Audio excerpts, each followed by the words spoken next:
Salve, gente!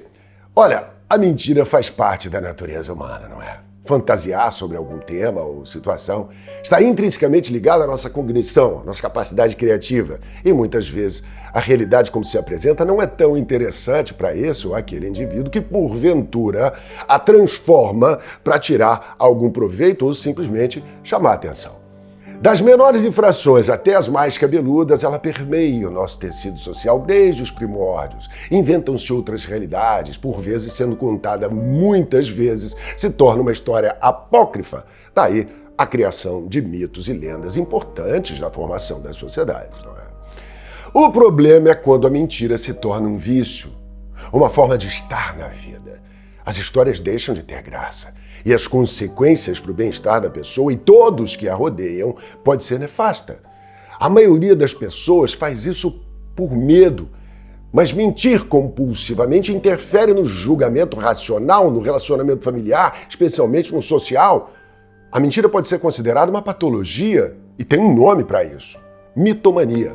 O mitônomo é aquele indivíduo que tem compulsão pela mentira, contada de forma consciente, que tem por objetivo uma autoproteção ou muitas vezes o falseamento da realidade de maneira a fazê-la parecer melhor. É um processo psíquico onde a pessoa altera a realidade até que eles mesmos acreditem nela. Dizem que o Tim Maia, que Deus o tenha, era um pouco assim, a ponto de inventar que estava indo para os Estados Unidos fazer escola de cinema e que tinha muitos amigos em New York e que iam esperá-lo no aeroporto com festa, e quando ele desembarcou lá não viu ninguém, ele ficou revolto. Pô! Cadê o pessoal, pô? Quem nunca mentiu que atire a primeira pedra? Desde a mais tenra infância as pessoas mentem. E o mais curioso é que na maioria dos casos ninguém ensinou a elas a mentir.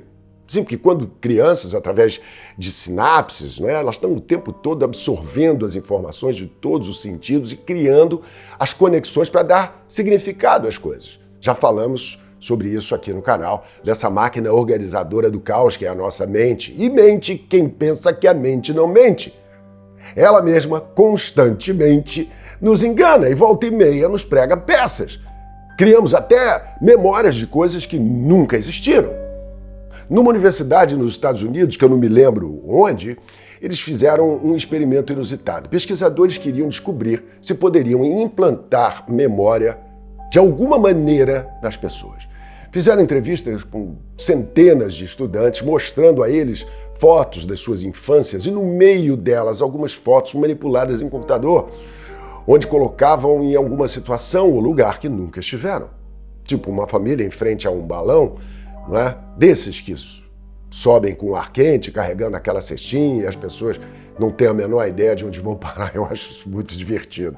Eu acho que deve ser mesmo. Eita, vamos embora, vai para onde? Sei lá. Pois bem, depois de um certo tempo, eles convidaram os mesmos estudantes para concluir a pesquisa, em que eles respondiam algumas perguntas sobre as suas famílias, infância, etc. E pasmem, senhoras e senhores, a maioria confirmou que já havia andado num balão. Alguns chegavam a descrever as cores do balão. Daí você pode imaginar o que as empresas de publicidade podem criar para vender mais seus produtos e o quanto nossas mentes são manipuláveis por regimes autoritários, como no caso da Alemanha nazista, que empurravam goela abaixo as propagandas de Goebbels e todo mundo achava bacana. E a fórmula ainda continua por aí, criando verdades e fazendo com que você acredite nelas. Como quando crianças nós fantasiamos as coisas, mesmo que elas pareçam inocentes, absurdos, frutos da imaginação, é exatamente quando formatamos, de alguma forma, o nosso caráter. As crianças brincam de faz de conta, ou inventam naves espaciais com almofadas pelo chão da sala, não é? Já cansei de fazer isso com meu neto, quando ele era pequenino, e é uma delícia. É importante para eles, não é, ter essa estimulação da imaginação, porque o melhor brinquedo da criança é sempre o adulto, e os pais que não entendem isso estão perdendo a melhor da infância de seus filhos. Em inglês, o verbo to play é usado para brincar, assim como para interpretar. Uma peça de teatro, por exemplo, nós, atores, vivemos da possibilidade de fazer com que os outros acreditem no que estamos vivendo no palco, em cena.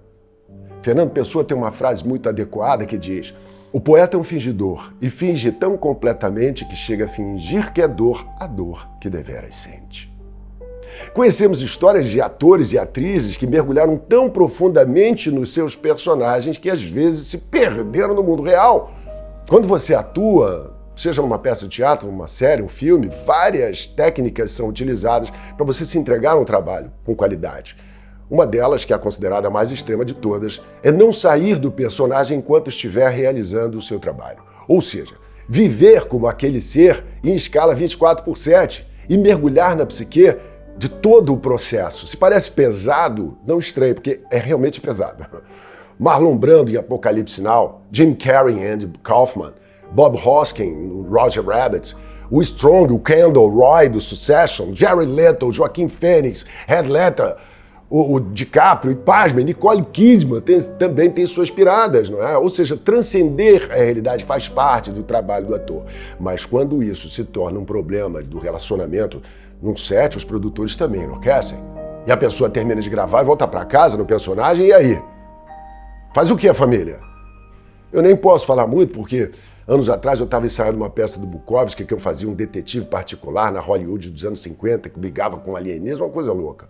Voltando de uma gravação do Zorra, fui rendido, levaram minha moto, que tinha um rastreador, e quando eu vi, eu estava dentro do carro da polícia indo atrás dos caras. Insanidade.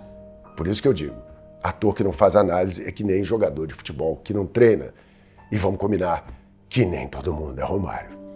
Mas, voltando ao tema, tem um ditado que diz: se você quer conhecer o caráter de uma pessoa, dê a ela dinheiro e poder. A mentira sempre moveu o mundo. Ela está em todo lugar.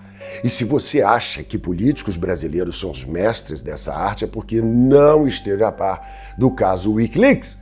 Julian Assange, um jovem programador australiano, se tornou um dos maiores hackers do mundo e depois de ter entrado nos sistemas da NASA, do Pentágono e outros gigantes de segurança máxima, ele resolveu juntar um grupo de outros hackers pelo mundo e jogou uma merda no ventilador tamanha que abalou o planeta inteiro. Vazou conversas de líderes mundiais, publicou os documentos sigilosos expondo as mentiras astronômicas sobre um monte de barbaridades, inclusive sobre o 11 de setembro, ataques a Bagdá, o tratamento dado a prisioneiros de Guantánamo, governo do Quênia que assassinava à torta e à direita, os resíduos tóxicos na África, documentos secretos sobre a guerra do Afeganistão, do Iraque. Vixe, olha, até a influência da Rússia nas eleições americanas entraram na rede. Durante anos foi um barata voa porque ninguém conseguia localizar o cabra. Os jornais El País, Le Monde, Der Spiegel, New York Times, eles eram parceiros do Wikileaks.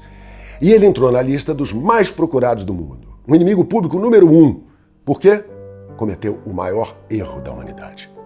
A verdade dos fatos.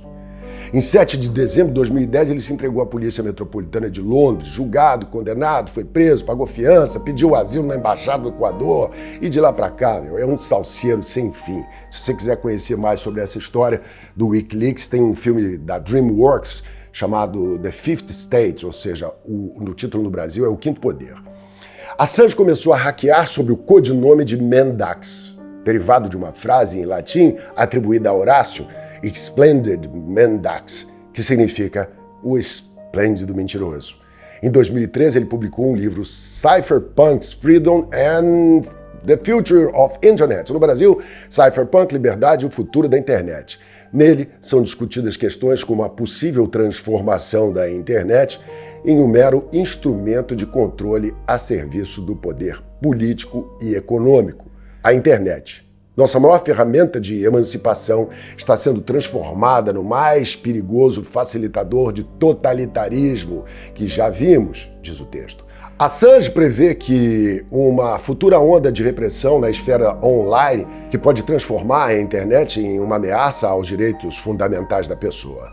O cerco ao Wikileaks e ativistas da internet, as tentativas de introduzir uma legislação contra o compartilhamento de arquivos como o SOPA e o ACTA indicam que essa tendência pode permitir que governos e grandes empresas descubram cada vez mais sobre os usuários da internet e escondam as próprias atividades sem precisar prestar contas sobre os seus atos.